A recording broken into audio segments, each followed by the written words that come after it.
Olá, tudo bem? Aqui quem tá falando é a Sara e o meu grupo também é composto pela Laura Candiago e pela Valentina, da turma 305.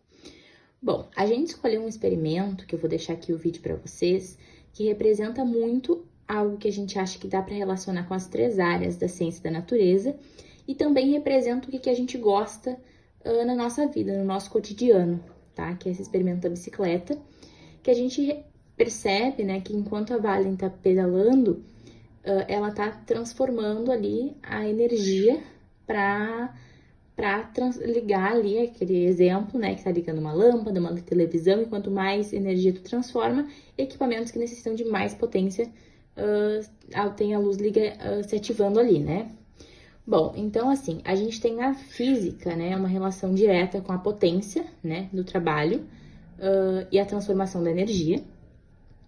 Na química, a gente tem a energia dos alimentos, né, gerada pelos alimentos, os nutrientes, e aí a gente pode relacionar dentro da biologia a fisiologia humana, né, que a gente tem o processo alimentar e questões como os órgãos, intestino, boca, esôfago, estômago, mas aí a gente entende então como o processo de mastigação, triturar os alimentos, algo físico, né? Porque a gente não tá transformando eles. E aí a gente já vai ter na parte da química essa transformação realmente. E aí o que dá energia para que ocorra a transformação dessa energia, que a pessoa consiga, né, ter a relação da potência com o trabalho. E também, então, né, dentro também da fisiologia humana, é possível observar o esforço muscular e a questão respiratória. Então, quanto mais bem preparada a pessoa tá, quanto mais capacidade respiratória ela tem, melhor vai ser. Oi, tudo bem? Agora eu vou falar um pouco de quando eu subi na bicicleta no Museu da PUC, né, naquele experimento. Vou falar um pouco do que esse experimento teve impacto no meu corpo. Primeiramente, quando eu comecei a pedalar, o meu cérebro enviou impulsos elétricos através do meu sistema nervoso para os músculos das pernas, para eles se contraírem. E essa comunicação, ela acontece pelos neurônios, que liberam uma substância chamada acetilcolina, que faz com que as fibras musculares comecem a se movimentar. A partir daí, o meu sistema muscular, ele entrou em ação, e dentro de cada fibra dos músculos existem os filamentos, que se deslizam uns sobre os outros para gerar esse movimento do corpo.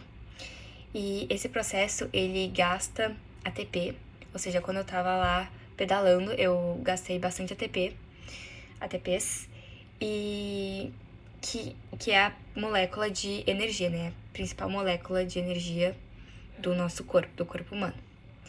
E para produzir o ATP, o organismo depende do que é ingerido, ou seja, depende do alimento que a gente come. E a glicólise dos alimentos, ela é quebrada pelas células por um processo chamado respiração celular, que pode acontecer de duas formas, tanto da forma aeróbica, que é quando o oxigênio ele é suficiente, tanto da forma anaeróbica, que é quando o esforço é muito intenso e o oxigênio ele acaba não dando conta. Na respiração aeróbica, que acontece dentro das mitocôndrias, a glicólise ela é transformada em gás carbônico, água e bastante energia, ou seja, muitos ATPs. Cerca de 36 moléculas de ATPs. Já na fermentação láctica, que acontece quando o oxigênio não chega rápido bastante, o corpo produz bem menos energia e ainda acumula ácido lático, que causa aquela sensação de cansaço, né, no corpo e de queimação nos músculos. Ou seja, quando a pessoa tá gastando muita energia na bicicleta, ela acaba, por causa de todo esse processo, sentindo, né, cansaço, essa sensação de queimação muscular. Durante o exercício, o coração, né, ele começa a bater mais rápido de acordo com a intensidade que eu faço ao pedalar. E isso vai fazer com que leve mais sangue para os meus músculos. E o sistema respiratório, ele vai aumentar o ritmo das minhas respirações e trazer oxigênio e eliminar o gás carbônico. Isso garante que as células continuem produzindo energia e que o sangue leva o oxigênio, através da hemoglobina até as células musculares e depois traz de volta o gás carbônico para os pulmões. Além disso, o corpo ele precisa, ele sempre busca manter um equilíbrio interno, que é chamado, nesse caso, de homeostase. Por isso que quando a gente está fazendo muito esforço, a gente começa a suar para controlar essa temperatura e o metabolismo ele acelera para repor o ATP que está sendo gasto. E hormônios como a adrenalina também são liberados para aumentar a disposição, e o fornecimento de energia para mim que estava pedalando.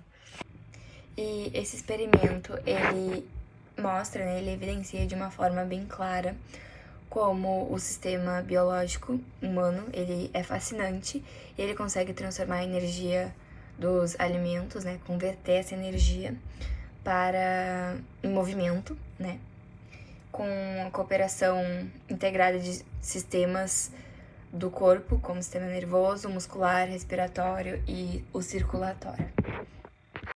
Bom, a gente trouxe aqui então uma questão, ela é do Enem de 2017, questão de número 133 da prova azul, do segundo dia, de Ciências Naturais.